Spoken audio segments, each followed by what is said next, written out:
పూజకు ముందు రోజు ఈ విధంగా నేనైతే బంతిపూలు, పూజకు కావాల్సినయన్నీ కూడా తీసుకొచ్చుకున్నాను. Hi everyone!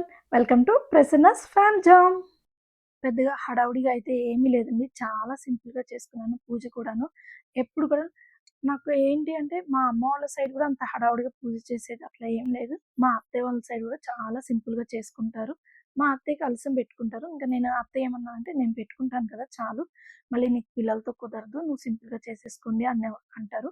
ఇంకా అందుకోసమనేసి నేనైతే ఎటువంటి హడావుడి లేకుండా చాలా సింపుల్‌గా చేసేసుకుంటాను. సో, మన ఇంటి గడపకి బంతిపూలు తోరణం కడతాం కదా! సో, అందుకోసం బంతిపూలు, అలాగే అమ్మవారి పటానికి నాకు కలిపి 2 మూరలైతే పూలు తీసుకొచ్చుకున్నాను. ఈ విధంగా పూజకు కావాల్సినన్నీ కూడా ముందు రోజే తీసుకొచ్చుకున్నాను. ఆల్మోస్ట్ 90% అందరం కూడాను ముందు రోజే దానికి కావాల్సినయి, పూజకు కావాల్సినన్నీ తీసుకొచ్చుకుంటాం. లేదంటే నెక్స్ట్ డే పూజ చేసేదంతా హడావిడి అయిపోతుంది. లేట్ అవుతుంది పూజ కూడా. అందుకోసం అనేసి ముందు రోజే అందరం తీసుకొచ్చుకుంటాం గదా! ఇలా నేను కూడా యాక్చువల్‌గా ఒక పావు కేజీ తీసుకొచ్చుకుందాం అనుకున్నాను పూలు. అస్సలు శ్రావణ మాసం అయ్యేసరికి అది రెండో శుక్రవారం అనేసి ప్రైజెస్ ఎంత హైలో ఉన్నాయంటే చాలా రేట్లున్నాయి. అందుకోసం అనేసి ఈ రోజుకి ఎంత సరిపడా కావాలో నాకు 2 చటాకులైతే సరిపోతాయి. అంతవరకు తీసుకొచ్చుకున్నాను విడిపూలు. అలాగే ఈవినింగ్ అందరికి తాంబూలాలు ఇవ్వడానికి తమలపాకులు, అలాగే కొబ్బరికాయ ఇంతవరకైతే నేను తీసుకొచ్చుకున్నాను. ఇంకా మామూలుగా మనం వ్రతం చేసుకున్నాం అనుకోండి, వరలక్ష్మి వ్రతం, దానికైతే చాలా ఐటెమ్స్ అయితే కావాలి. అందరూ కూడాను ముందు రోజే తెచ్చుకుంటారని అనుకుంటున్నాను. నేనేంటంటే చాలా సింపుల్‌గా చేసుకుంటానని చెప్పాను కదా! సో, దానికి సరిపడా దానికి కావాల్సినవి తెచ్చుకున్నాను. ఇంకా నెక్స్ట్ మార్నింగ్ వచ్చేసి ఇంటి ముందు ముగ్గయితే గనక ఇలా వేసుకున్నాను. సింపుల్‌గా వేస్తాను. మరీ అంత హడావుడిగా చేయను. ఏ పండగైనా సరే, ఏమొచ్చినా సరే ఇదే ముగ్గు. ఈ ఒక్క ముగ్గుతోనే పండగలన్నీ మేనేజ్ చేసుకుంటూ ఎళ్ళిపోతాను. ఆల్మోస్ట్ నేను సుమ అంటది గదా! నాకొచ్చిన 2 డాన్స్ స్టెప్పులతో షోస్ అన్నీ నడిపిస్తా అని. అలాగే నేను గూడా వచ్చిన ఒక్క ముగ్గుతోనే మొత్తం నడిపిచ్చేస్తాను. ఫ్రైడే వచ్చిందంటే ఈ ముగ్గేనండి. ఇంక వేరే ముగ్గే. ఎంత పెద్ద పండగైనా కానియండి. ఫ్రైడే వచ్చింది అంటే ఈ ముగ్గే వేసుకుంటాము. నార్మల్ డేస్‌లో వస్తే గనుక కొంచెం కొత్త ముగ్గేయడానికి ట్రై చేస్తాను. సో, ఈ విధంగా అయితే గనుక ఎర్లీ మార్నింగ్ లేసి ఇలా రెడీ చేశాను ఇంటి ముందయితే గనుక.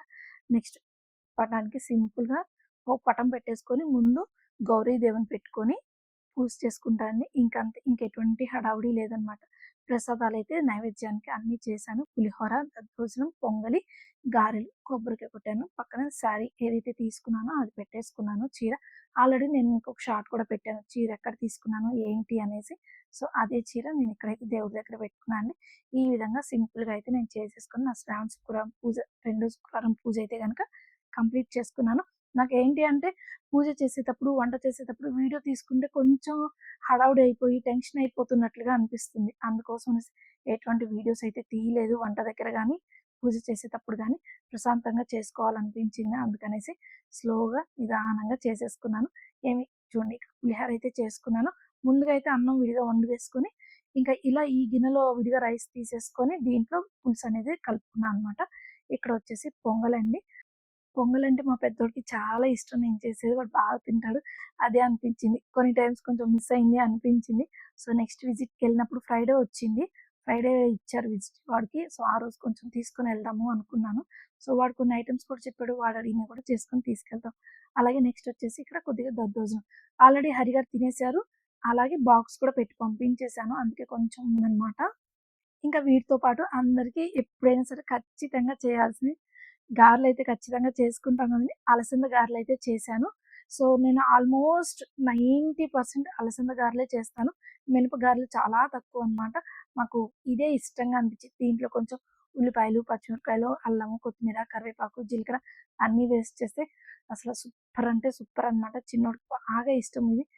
ఇంట్లో అందరం బాగా తింటాం ఈ వడలైతే గనక. మరి మీరేమేం చేసుకున్నారు అనేది కూడా కింద కామెంట్ సెక్షన్‌లో కామెంట్ చేసేయండి. మరి నా పూజ అయితే గనుక చాలా సింపుల్‌గా అయితే చేసుకున్నాను. మీరందరూ ఎలా చేసుకున్నారో కామెంట్ సెక్షన్‌లో కామెంట్ హాయ్ చేసేయండి. ఎవ్రీవన్. అందరికీ శ్రావణ శుక్రవారం శుభాకాంక్షలండి. ఇదొచ్చేసి సెకండ్ ఫ్రైడేది. సో, ఈ విధంగా అయితే నేను రెడీ అయిపోయాను. సింపుల్‌గా అయితే పూజ చేసేసుకున్నాను. అయితే ఇంకా ఈవినింగ్ వచ్చేసరికి కొంతమందికి తాంబూలం అయితే ఇస్తాం కదా! సో, దానికైతే నేను రెడీ అయిపోయాను. మార్నింగ్ దేవుడి దగ్గర ఈ శారీ పెట్టుకున్నానండి. ఇప్పుడు మళ్ళీ ఫ్రెష్ అయిపోయి ఈ శారీ అయితే నేను కట్టుకున్నాను. ఇప్పుడు తాంబూలానికైతే అందరిని పిలిచాను. వచ్చిన వాళ్ళందరికైతే ఇప్పుడు మనం తాంబూలం అయితే ఇచ్చేద్దాము. ఈసారి తాంబూలానికి నేనేమిస్తున్నానో మీకు చూపిస్తున్నా అండి. ఇక్కడైతే వాటర్ బాటిల్ అయితే నేను సెలెక్ట్ చేసుకున్నాను. ఏమవుతుంది అంటే బ్లౌజ్ పీసెస్ ఇస్తే అంత సాటిస్ఫై అవ్వట్లేదు. మనం ఇచ్చిన దానికి వాళ్ళకి మళ్ళీ ఎక్స్‌ట్రా పని. ఆ బ్లౌజ్ కుట్టించుకోవాలా వద్దా, ఏం చేయాలి, వాళ్ళకి నచ్చిద్దా నచ్చదా, అందుకోసం అనేసి నేను బ్లౌజ్ పీసెస్ అయితే ఇవ్వకుండా ఈసారి నేను టప్పర్ వేర్ది 1/2 లీటర్ వాటర్ బాటిల్ ఇద్దామని అయితే అనుకున్నాను. అలాగే గాజులు హాఫ్ డజన్ తీసుకున్నాను. ఆల్రెడీ సంతలో తీసుకున్నాను, మీకు పెట్టాను కదా అది. నెక్స్ట్ వచ్చేసి నా ఫేవరెట్ నేను చేసింది, మన చేత్తో చేసింది, ఎంతో ఇష్టంగా చేశానండి. నాకైతే ఇంకా చాలా హ్యాపీగా ఫీల్ అయినా. అందరూ కూడా చాలా బాగుంది అన్నారు. ఇస్తే ఫ్రిడ్జ్ మ్యాగ్నెట్ లాగా చాలా బాగుంది అన్నారు. అలాగే సింపుల్గా ఆకు ఒక్క అరటిపళ్ళు అయితే కనుక కవర్లో పెట్టి అయితే ఈ విధంగా అయితే ఇచ్చేసాను. తాంబూలంలో బ్లౌజ్ పీసెస్ మీద మీ ఒపీనియన్ ఏంటి అనేది కూడా కామెంట్ సెక్షన్లో కామెంట్ చేసేయండి. It's requesting time. Please like, share and subscribe to our channel. Bye.